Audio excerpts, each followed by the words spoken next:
Bismillahirrahmanirrahim. Assalamualaikum warahmatullahi wabarakatuh. Waalaikumsalam warahmatullahi wabarakatuh. Alhamdulillahi rabbil alamin. Wassalatu wassalamu ala asyrafil anbiya'i wal mursalin wa ala alihi wa ashabihi ajma'in. Puji dan syukur atas kehadiran Allah Subhanahu wa taala. Sampai pagi ini Allah masih memberikan kita kenikmatan yang luar biasa sehingga pada akhirnya kita masih bisa melaksanakan tugas kita dalam menyelesaikan bagian tugas daripada mata kuliah manajemen sumber daya manusia. Dan tak lupa pula salawat beserta salam kita haturkan kepada baginda Rasulullah Muhammad Sallallahu Alaihi Wasallam. Allahumma sholli ala Muhammad wa ala ali Muhammad.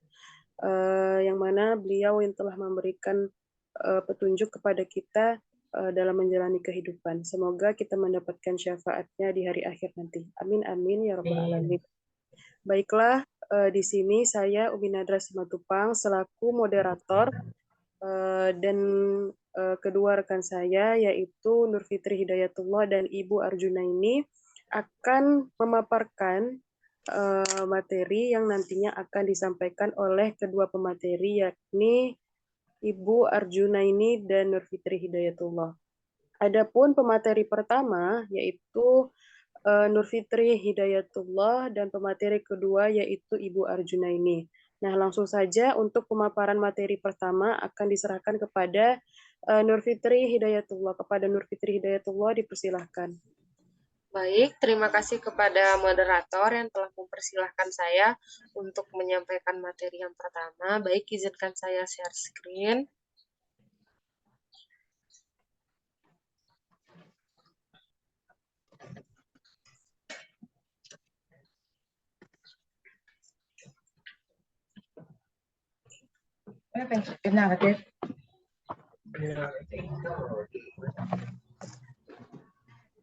Baik,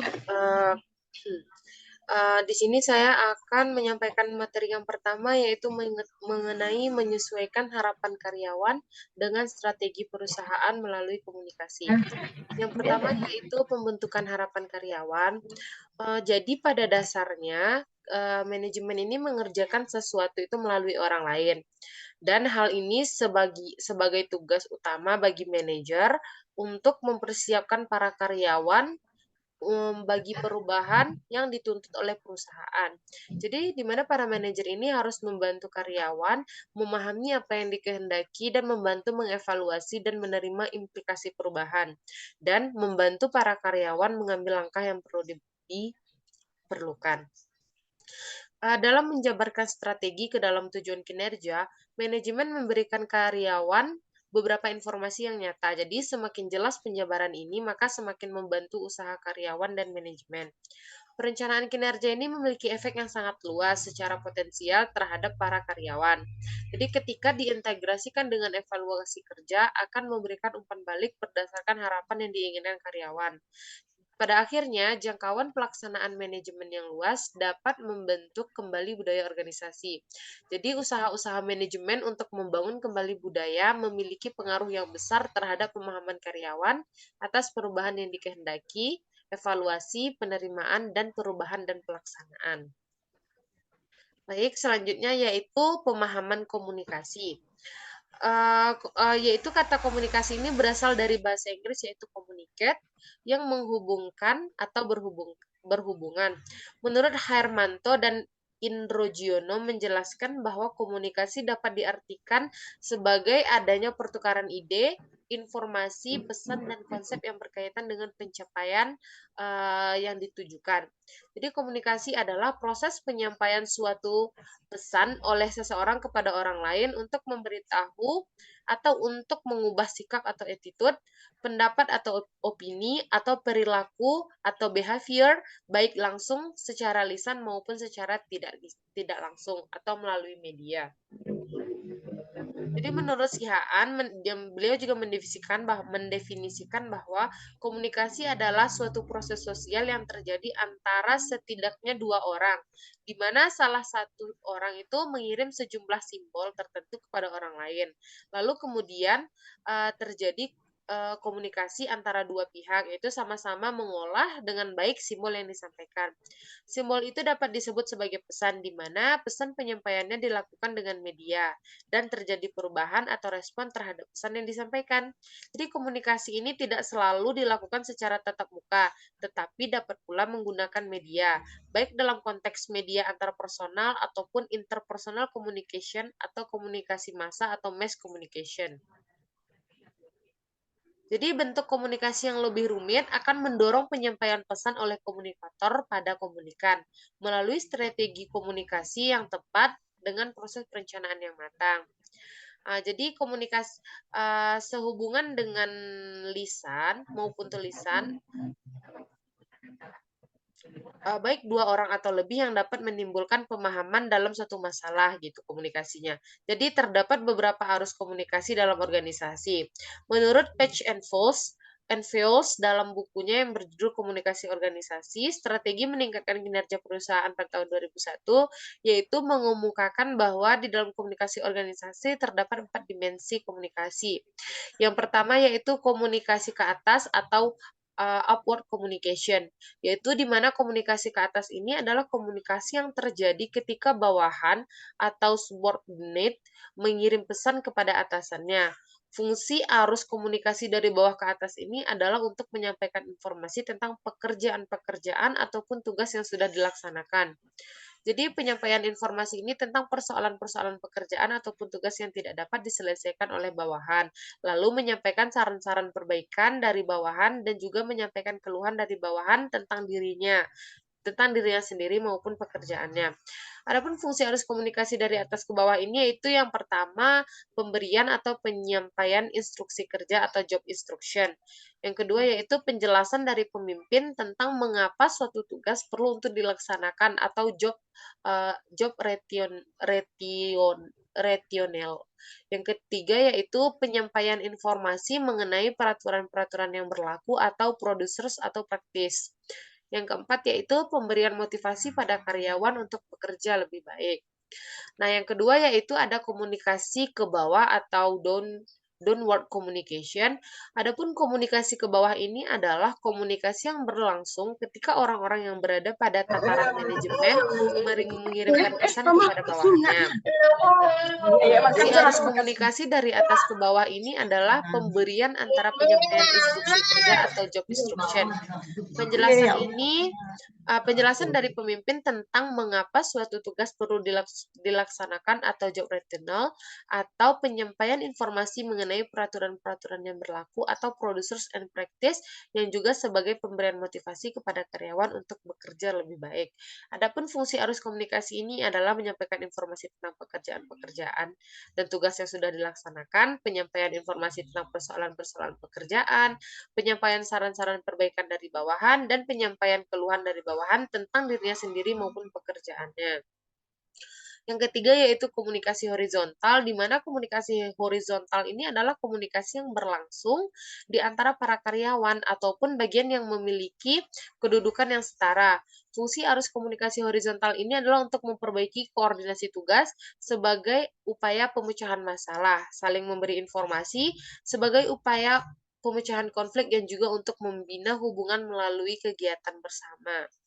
Yang keempat yaitu komunikasi lintas saluran atau interline communication, yaitu komunikasi lintas saluran atau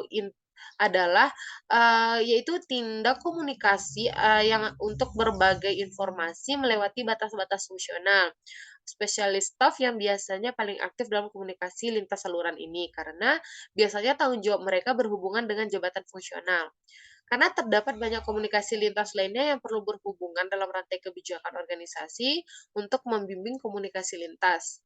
Jadi kondisi yang harus dipenuhi dalam komunikasi lintas saluran ini adalah yang pertama yaitu ketika setiap anggota organisasi yang ingin melakukan komunikasi lintas saluran harus meminta izin terlebih dahulu dari atasannya secara langsung. Jadi terus yang kedua yaitu setiap anggota yang terlibat dalam komunikasi lintas saluran harus memberitahu hasil komunikasinya kepada atasannya. Oke, baik, mungkin hanya sekian materi yang dapat saya sampaikan. Saya kembalikan kepada moderator. Baik, terima kasih kepada Nur Fitri Hidayatullah atas pemaparan ya dalam menyampaikan materi yang telah disampaikan.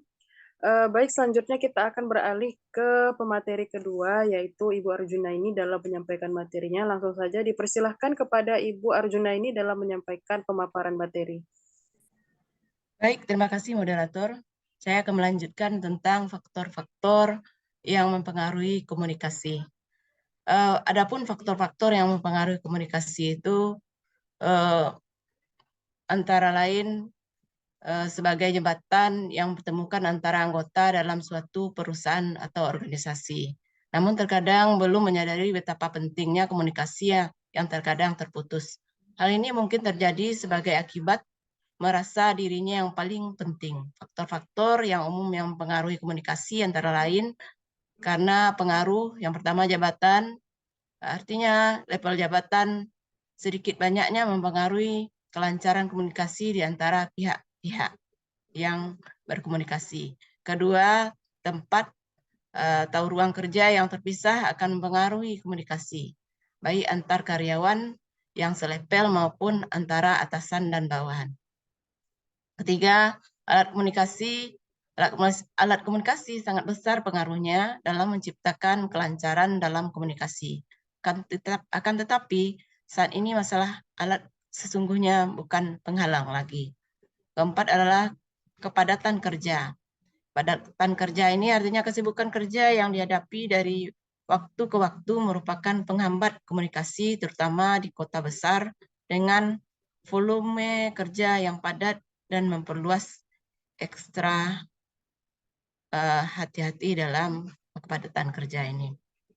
Selanjutnya adalah mengkomunikasikan arah dan strategi perusahaan.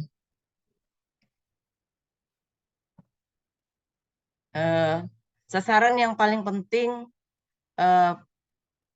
dalam manajemen adalah menerapkan strategi, yaitu merupakan strategi itu sendiri dalam lingkungan usaha yang selalu berubah dengan cepat.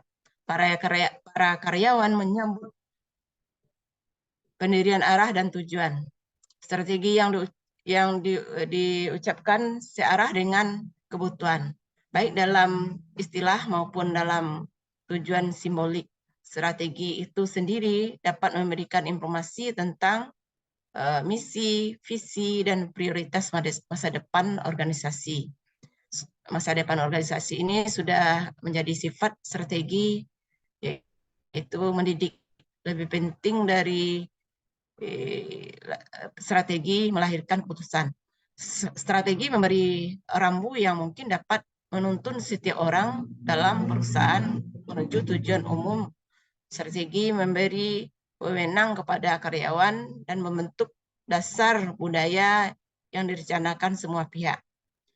Kebijakan dan simbol kinerja yang timbul, organisasi yang komitmen adalah mengarah pada arah yang sama. Adapun aspek yang perlu diperhatikan dalam mengkomunikasikan arah strategi perusahaan antara lain, yang pertama adalah kesenjangan komunikasi, kedua misi dan tujuan yang jelas, ketiga visi sebagai skenario masa depan, lalu nilai dan kepercayaan, selanjutnya membangun pemahaman yang lebih dalam, dan serta yang selanjutnya melibatkan karyawan dalam mengkomunikasikan strategi.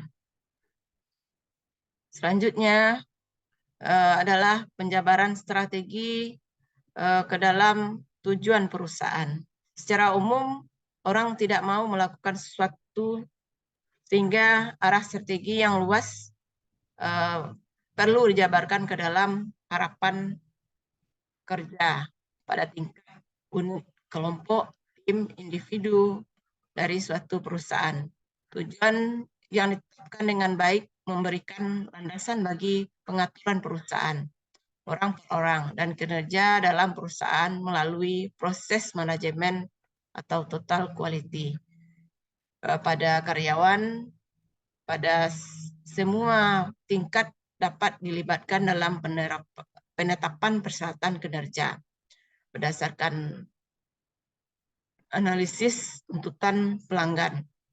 Melalui proses ini, tujuan-tujuan kinerja tidak dipaksakan oleh pemimpin, tetapi dibentuk melalui analisis penilaian, umpan balik, penetapan ulang, perbaikan yang terus-menerus.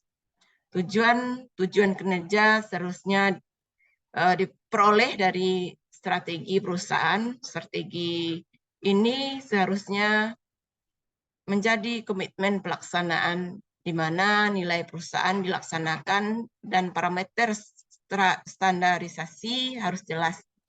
Dalam pengertian yang praktis, tujuan yang disusun para manajer mampu menghasilkan atau menghadirkan strategi yang akurat dari perusahaan. Di beberapa perusahaan, sasaran luas disebut tujuan yang secara khusus lebih mengatur dan kurang spesifik. Seperti yang dijelaskan di atas bahwa harapan-harapan membentuk 3 aspek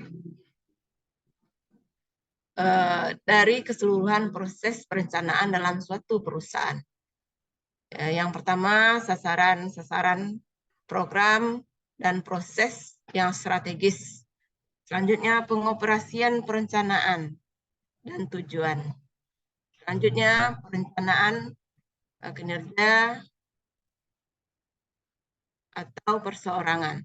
Adapun prioritas dalam suatu perusahaan adalah pemenuhan kepuasan terhadap pelanggan dengan beberapa tingkat kualitas pelayanan, nilai tambah yang disediakan perusahaan. Lalu menghargai,